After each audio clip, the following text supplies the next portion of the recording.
Welcome to the Deep Dive. We take your questions, your sources, and we really try to unearth the most important insights. Today, we're diving deep into something that, well, it affects all of us, the future of capitalism, maybe, and its surprising connection to, well, the state of global healthcare. You sent in some really thought-provoking stuff, exploring how economic power structures, might actually be contributing to suffering, especially in medicine. We'll look at everything from how capitalism itself might be evolving to the very real concrete challenges facing healthcare systems right now. And then, importantly, we're going to unpack a really revolutionary approach from a Dr. Karyali Srivatsa and his Dr. Maya GPT system. Yeah, it's fascinating, isn't it, how these sources connect ideas that seem, on the surface, pretty separate. We're going to explore how, profit motives have gotten deeply embedded in systems that were meant to help people. And then we'll look at this counter-narrative, one that really aims to put health, actual health and knowledge back at the center. Our mission today really is to connect these dots for you so you can grasp the bigger picture and what it might mean for all of us. Okay, let's start there then. This idea that capitalism itself is undergoing some kind of profound transformation, the sources suggest we might be moving into something new, maybe even post-capitalism. Indeed. Yeah, one perspective in the material suggests that, for some of the ultra-wealthy anyway, the old goal, financial profit, is maybe being deprioritized. Instead, wealth, true wealth, is becoming less about money, less about direct profit, and more about, well, control, power. We're seeing this shift towards what's been called a rent-based economy. Yeah. Fewer entities owning things, more people just renting everything, software, homes, you name it. And this isn't just about convenience, it's a fundamental change in what gives influence. Yeah. What constitutes power? And here's where it gets really interesting, or maybe a bit unsettling. The idea that this isn't just happening by accident.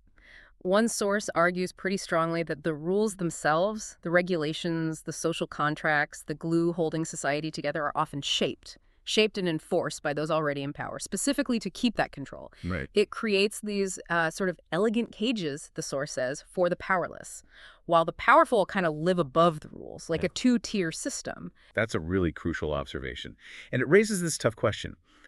If suffering itself can become a kind of business model in a system that maybe prioritizes profit over people, what does that mean? What are the implications for society?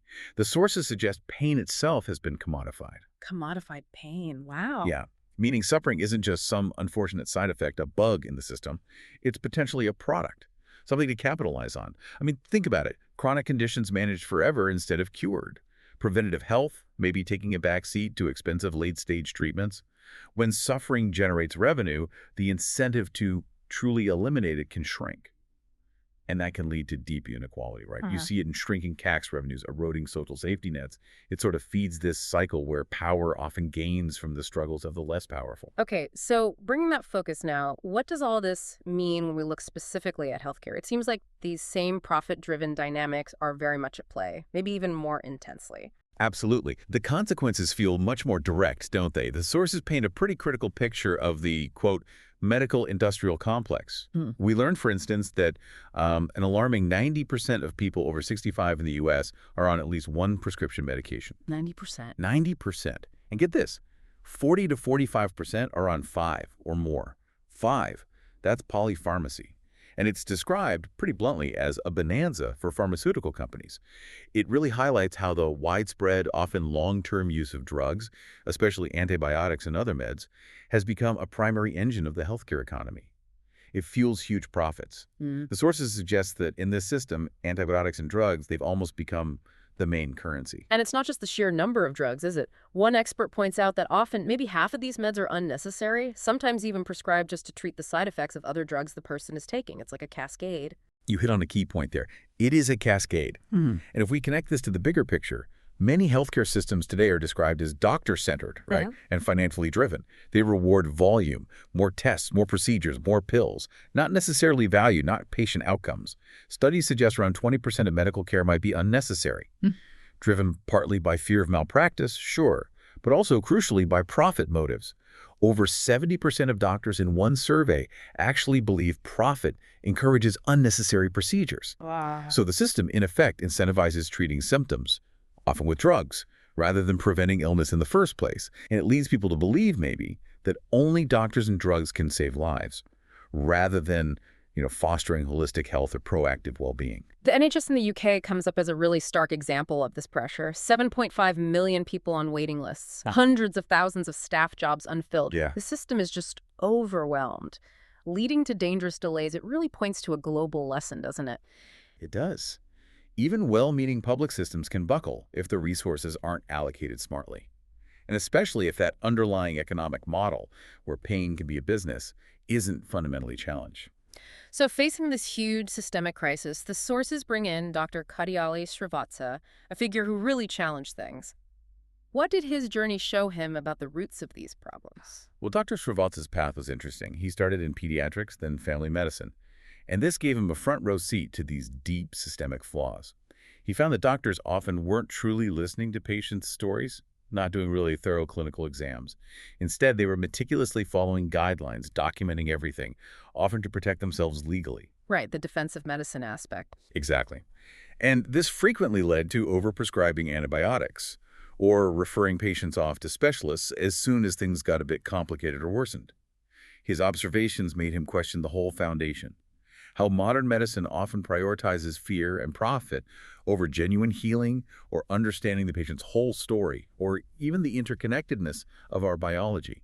He started seeing this disturbing parallel, actually, between the turmoil in the capitalist system, that two-tier structure, the control, and the way medicine often approached the microscopic world. How so? Well, like dominating and inflicting harm, maybe through overuse of antibiotics rather than understand the delicate balance.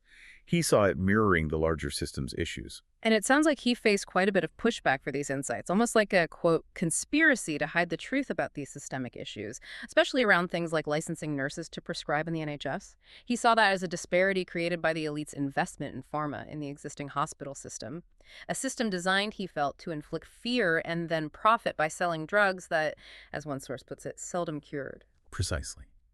It fostered that belief. Only drugs and doctors save lives.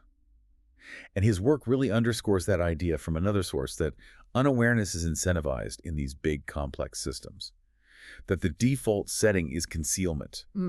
So Dr. Srivatsa's perseverance in developing his Dr. Maya system, despite facing professional backlash, institutional resistance, it really highlights his belief.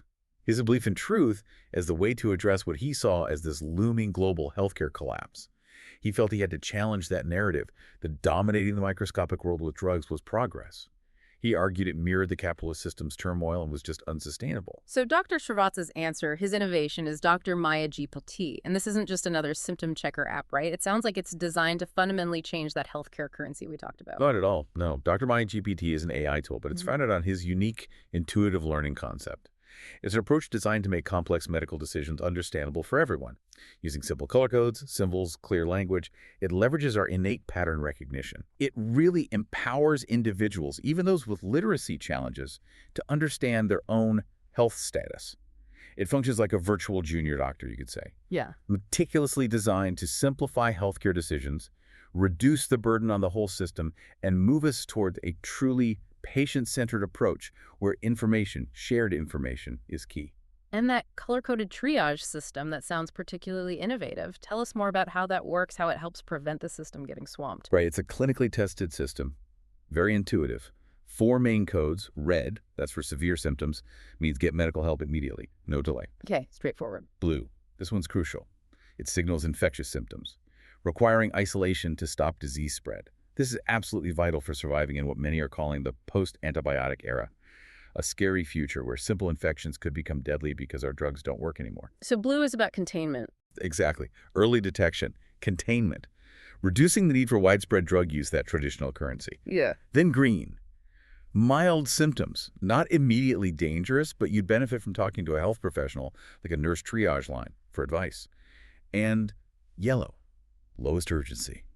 Things you can usually manage at home, maybe with a pharmacist's advice. That sounds like it directly tackles the problem of overflowing ER's unnecessary appointments. It frees up doctors for the really serious, the red cases. It really does shift the focus, the currency, from just pills and appointments to informed action by the patient. Early appropriate intervention. Precisely. The aim is to prevent huge outbreaks, like COVID-19, which cost trillions globally, right, by enabling early detection and isolation right down at the individual level. And it's also about improving universal healthcare access, Hmm. especially in underserved areas, giving immediate, reliable advice. And crucially, it's built on this principle of non-exploitative AI healthcare, Meaning, meaning it operates on a simple, very affordable subscription, just $9.99 a year. This ensures it stays independent. No ties to big tech, big pharma, or political groups. The goal is honest, unbiased care advice. It's a direct move towards a system where accessible information, not just antibiotics or doctor visits, becomes the key tool for survival and well-being. okay, this all sounds incredibly positive, a real potential game changer. But if Dr. Maya GPT is so impactful, why isn't it everywhere? This brings us right back to that core issue, the problem of harnessing its power within this capitalist-controlled world you Well, mentioned. that's the million-dollar question, isn't it? And it echoes through a lot of the source material. Why do established systems resist change, even change that offers clear, profound benefits?